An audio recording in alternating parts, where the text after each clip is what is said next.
this week we couldn't expect anything else. A cooler CPI than expected. More all-time highs from the beginning of the year. We're already at 23 new all-time highs. We got a new version of ChatGPT 4.0. We got new versions of Gemini, or at least explanations of new versions of Gemini, where all the agents are all around us being GPTing. So we're going to summarize the week. We're going to talk about the S&P. We're going to talk about the other indices as well. And we're going to look at other pieces of news that came through during this week. Are you ready for it? Then let's go.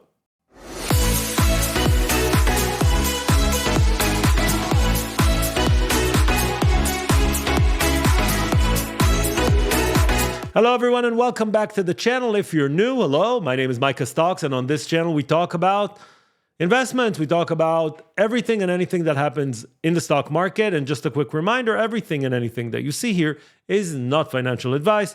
It is only for educational and entertainment purpose only. This is our channel, Stock Talk with Micha Stocks, currently 3.3K subscribers. And if you're new, that would be amazing if you can subscribe to the channel. Let's start with the major averages. The Nasdaq plus 2% for the week. Russell 1.85, the S&P 1.5, and the Dow Jones past 40,000 for the average, 1.2%. And when you look inside the Russell, you can see that if we're starting to gain traction on the Russell, it means that the market is starting to understand that inflation is probably cooling, and also that rates would probably come down. This brings us to the indices. You can see the technology leading the way with 3% gain, and the real estate, the XLRE, up 2.5%. The Bitcoin and Ethereum, or crypto, you can see them both up between 5 to 6%.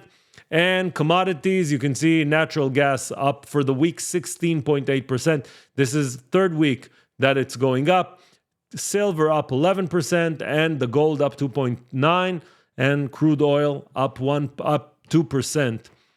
Magnificent 7. This week, Meta and Amazon were not magnificent. All the rest were, starting from Microsoft all the way to Tesla, 1.3, all the way to 5%. And of course, this is our heat map. As you can see, most of it is green, only some is red. And this will bring us to the highlights of the week, starting with the CPI. CPI print came, and apparently it came 30 minutes earlier.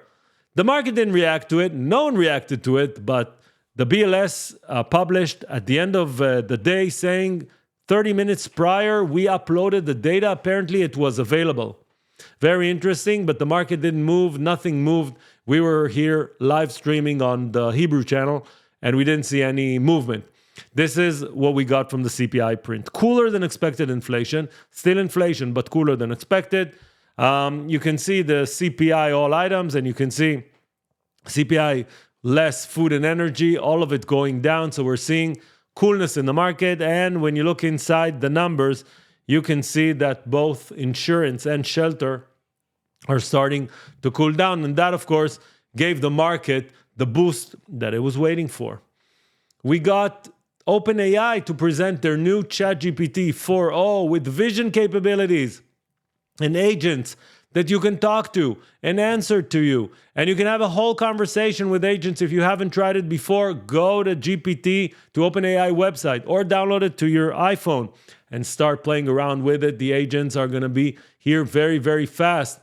And also Google came around with their new Gemini AI when OpenAI actually did it one day prior. And you should judge for yourself which look and feel did you like more, Sundar Pichai or Mira Murati. This is OpenAI sitting in kind of a living room and more of a, call it hipster look, and Google being more serious like Google should be.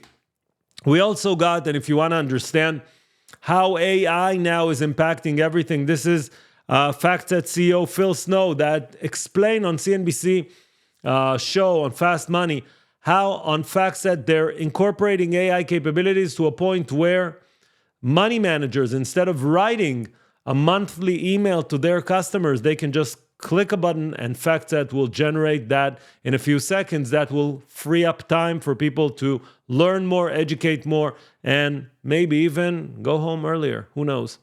We also got this table that shows 23 times all-time highs for 2024. And if you think this is rare, well, you can see in the past, it's far from being rare.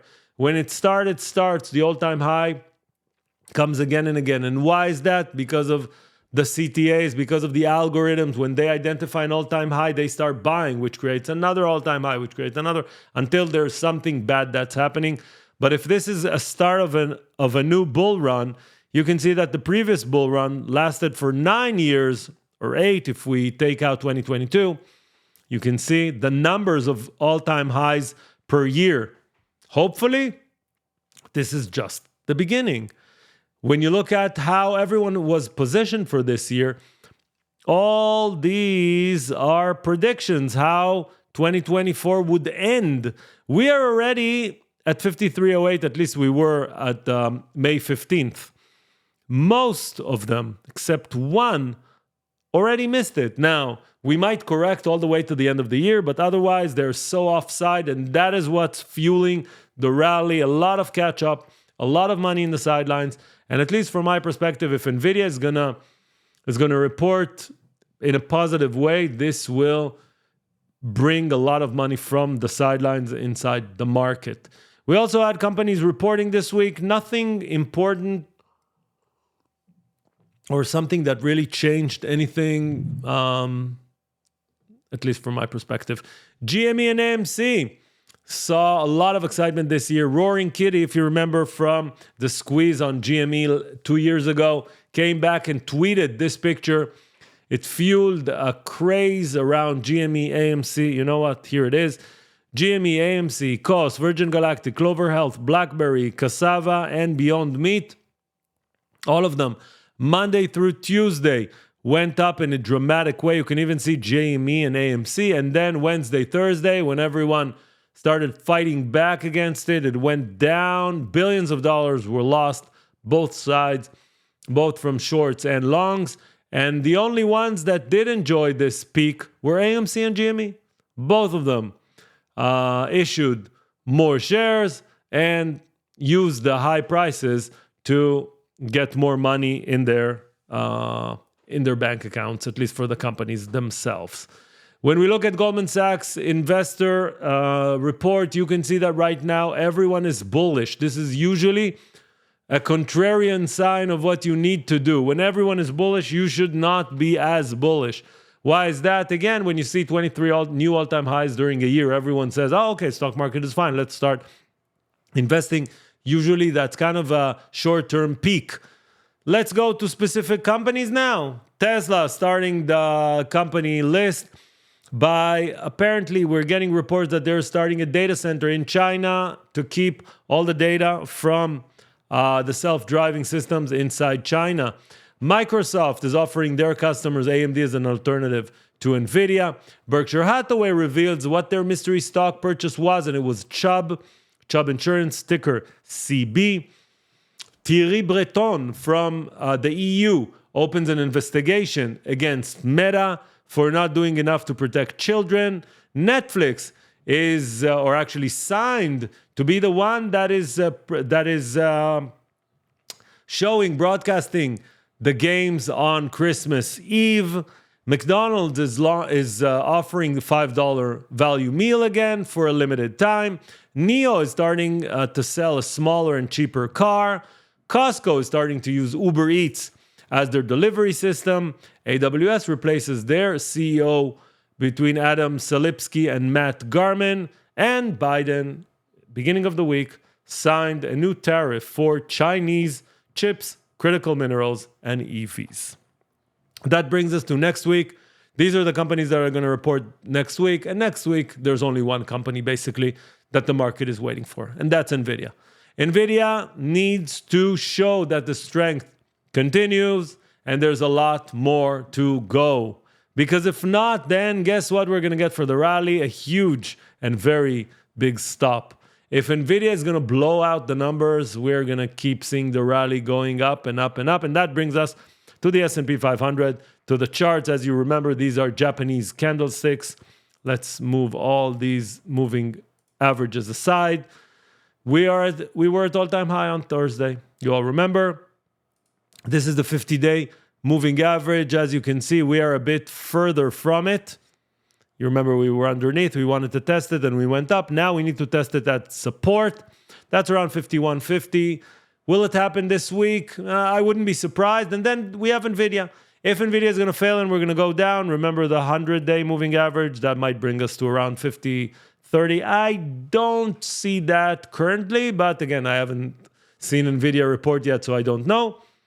Currently, the momentum is bullish. And when the momentum is bullish, every dip would be bought. Meaning, if we see a dip because of Nvidia, it probably will be bought. If we see a dip before Nvidia, it probably will be bought. So, again, this is not financial advice, but currently the market is bullish. And when the market is bullish, the last thing you need to do is stand in front of it and try to stop it, because the market is a very, very strong animal. And there's animal spirits right now in the market.